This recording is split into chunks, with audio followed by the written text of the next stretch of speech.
Chapter 25. Comprehension Passage.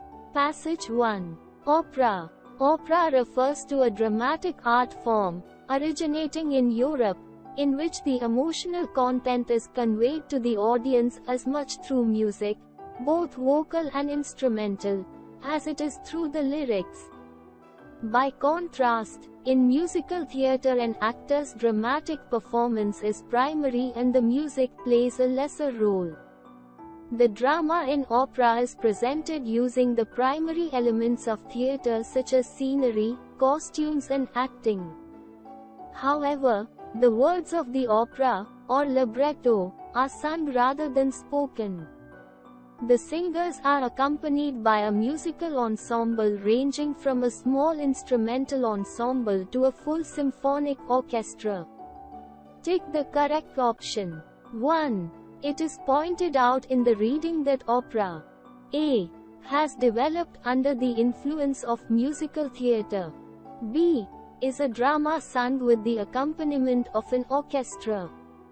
C is not a high-budget production. D is often performed in Europe. E is the most complex of all the performing arts. 2. We can understand from the reading that A. People are captivated more by opera than musical theatre. B. Drama in opera is more important than the music. C. Orchestras in operas can vary considerably in size. D. Musical theatre relies above all on music. E. There is argument over whether the music is important or the words in opera. 3. It is stated in the reading that A. Acting and costumes are secondary to music in musical theatre. B. Many people find musical theatre more captivating than opera. C. Music in musical theatre is not as important as it is in opera. D. An opera requires a huge orchestra as well as a large choir. E. Opera doesn't have any properties in common with musical theatre. Passage 2. Dolphins. Dolphins are regarded as the friendliest creatures in the sea, and stories of them helping drowning sailors have been common since Roman times. The more we learn about dolphins, the more we realize that their society is more complex than people previously imagined. They look after other dolphins when they are ill, care for pregnant mothers and protect the weakest in the community, as we do. Some scientists have suggested that dolphins have a language, but it is much more probable that they communicate with each other without needing words. Could any of these mammals be more intelligent than man? Certainly the most common argument in favor of man's superiority over them, that we can kill them more easily than they can kill us, is the least satisfactory. On the contrary, the more we discover about these remarkable creatures, the less we appear superior when we destroy them. Tick the correct option. 1. It is clear from the passage that dolphins A. don't want to be with us as much as we want to be with them. B. are proven to be less intelligent than once thought. C. have a reputation for being friendly to humans. D. are the most powerful creatures that live in the oceans. E. are capable of learning a language and communicating with humans. 2. The fact that the writer of the passage thinks that we can kill dolphins more easily than they can kill us. A. means that they are better adapted to their environment than we are. B. shows that dolphins have a very sophisticated form of communication. C. proves that dolphins are not the most intelligent species at sea. D. does not mean that we are superior to them. E. proves that dolphins have linguistic skills far beyond what we previously thought.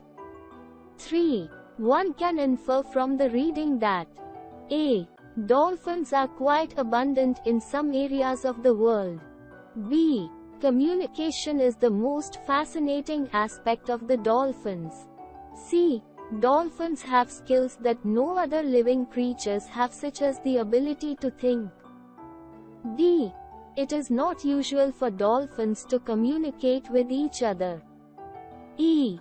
Dolphins have some social traits that are similar to those of humans. Passage 3. Unsinkable ship. Naval architects never claim that a ship is unsinkable, but the sinking of the passenger and car ferry Estonia in the Baltic surely should have never have happened. It was well designed and carefully maintained. It carried the proper number of lifeboats. It had been thoroughly inspected the day of its fatal voyage. Yet hours later, the Estonia rolled over and sank in a cold, stormy night. It went down so quickly that most of those on board, caught in their dark, flooding cabins, had no chance to save themselves. Of those who managed to scramble overboard, only 139 survived. The rest died of hypothermia before the rescuers could pluck them from the cold sea. The final death toll amounted to 912 souls. However, there were an unpleasant number of questions about why the Estonia sank and why so many survivors were men in the prime of life, while most of the dead were women, children and the elderly. Take the correct option. 1. One can understand from the reading that A. The life-saving equipment did not work well and lifeboats could not be lowered. B. Design faults and incompetent crew contributed to the sinking of the Estonia ferry. C. 139 people managed to leave the vessel but died in freezing water. D. Naval architects claimed that the Estonia was unsinkable. E. Most victims were trapped inside the boat as they were in their cabins. 2. It is clear from the passage that the survivors of the accident A. helped one another to overcome the tragedy that had affected them all. B. were mostly young men, but women, children and the elderly stood little chance. C. helped save hundreds of lives. D. are still suffering from severe post-traumatic stress disorder. E. told the investigators nothing about the accident. 3. According to the passage, when the Estonia sank, A. there were only 139 passengers on board. B. few of the passengers were asleep. C. there were enough lifeboats for the number of people on board. D. faster reaction by the crew could have increased the Estonia's chances of survival. E. all the passengers had already moved out into the open decks. Passage 4.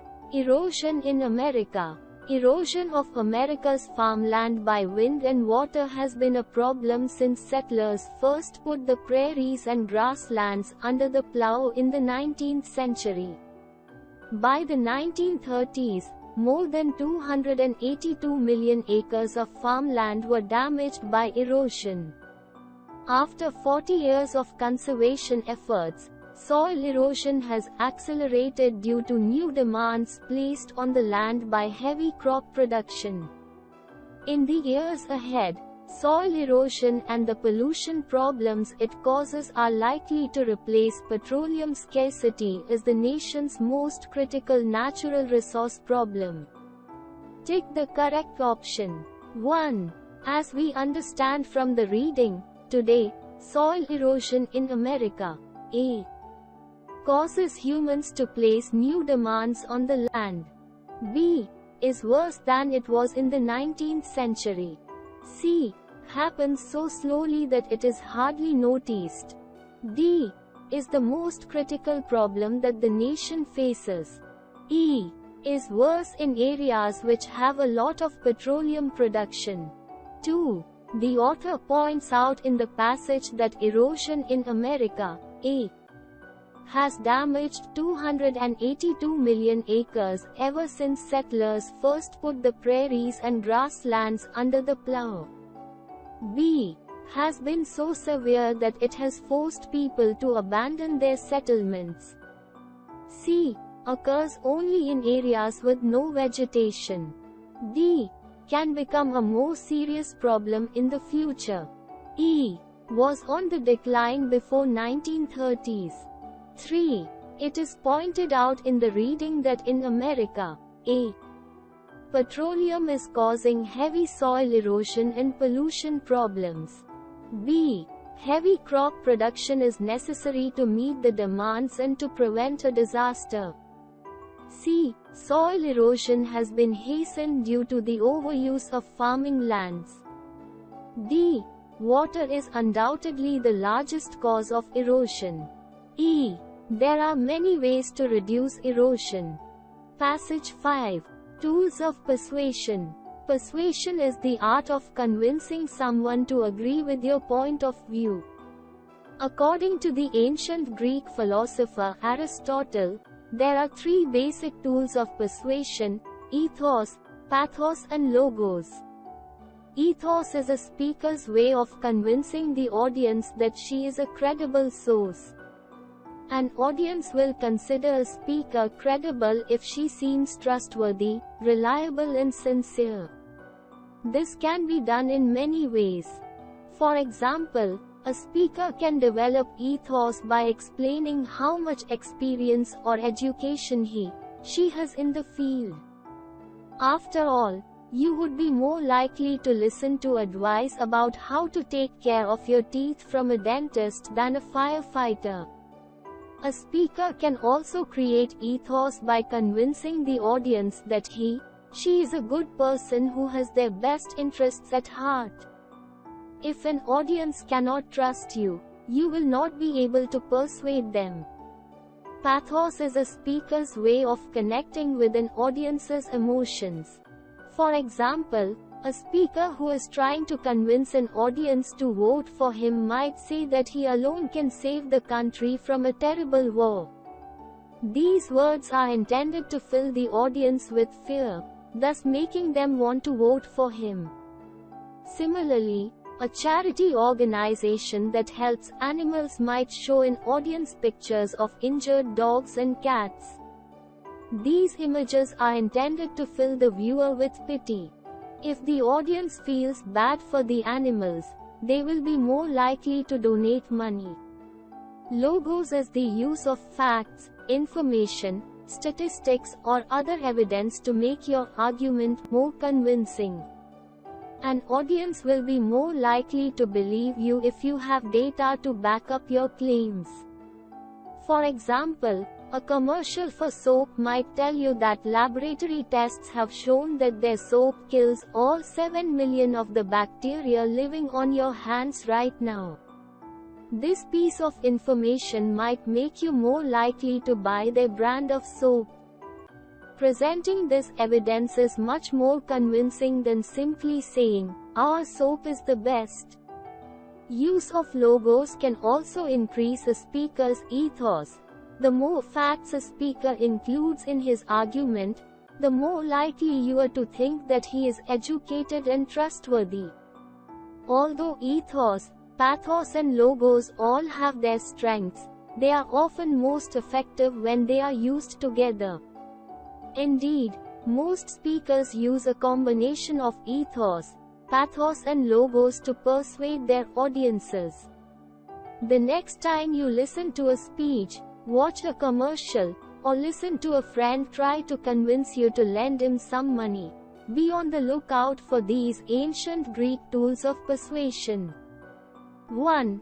As used in paragraph 2, what is the best antonym for credible? A. Unintelligent. B. Boring. C. Dishonest. D. Amazing. 2. Amy is trying to convince her mother to buy her a pair of $200 shoes. She says, "Mom, the shoes I have are really old and ugly. If I don't get these new shoes, everyone at school is going to laugh at me." I will be so embarrassed that I will want to die. What form of persuasion is Amy using here? A. Pathos. B. Ethos. C. Logos. D. A combination of ethos, pathos, and logos. 3. According to the passage, logos can build ethos because A. An audience is more easily convinced by facts and information than simple appeals to emotions like pity or fear. B. An audience is more likely to trust a speaker who uses evidence to support his argument. C. A speaker who overuses pathos might make an audience too emotional. Audiences who are too frightened or too sad are unlikely to be persuaded. D. A speaker can use misleading or false information to make his argument seem more convincing. 4. According to the passage, the most effective tool of persuasion is A. Ethos, because you cannot persuade an audience that does not trust you. B. Logos, because it can also be used to build ethos. C. A combination of ethos, pathos and logos. D. Pathos, because human beings are most easily persuaded by emotion.